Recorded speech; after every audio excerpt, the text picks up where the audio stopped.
રઘુર્વેદ 23:15 બીજાઓના આશીર્વાદ કે ઉપદેશ વડે કોઈનું પણ ધ્યેય કદાપી સિદ્ધ થઈ શકતો નથી.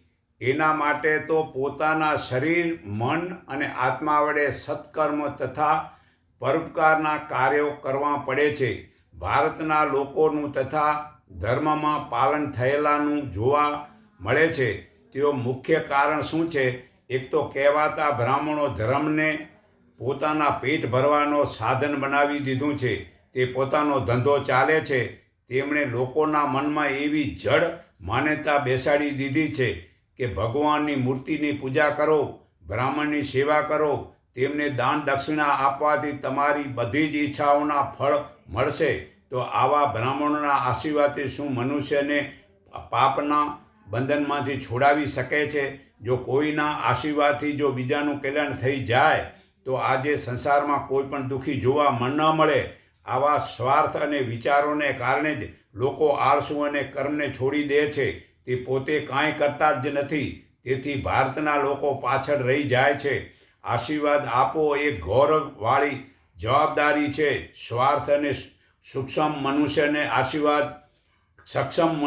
જ આશીર્વાદ આપવો, ઉપદેશ આપવાનો અધિકાર છે.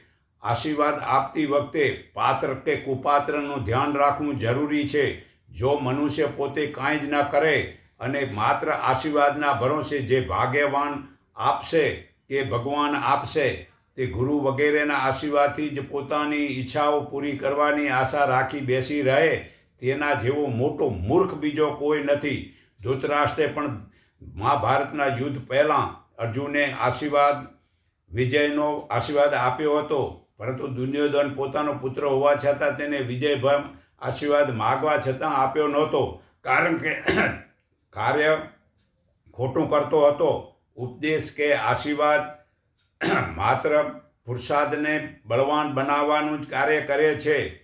આશીર્વાદ આપનાર પ્રત્યે જો દુર્યોધન કહે, તમે અર્જુનને કેમ આશીર્વાદ આપ્યો, મને કેમ દેતા નથી, પરંતુ એવું વર્તન જોઈને આપવો નહોતો પણ અપાઈ ગયો. મૂર્ખા, તું કરો જ ખોટો રહ્યો, તો તું માગતો હોય તને નહીં દઉં.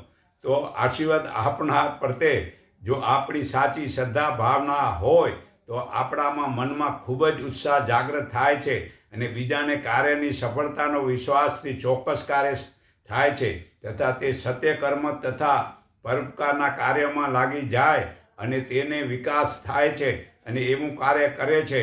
તેને દેનારો પોતે પોતાની મેળે આશીર્વાદ દે છે. માગવો પડતો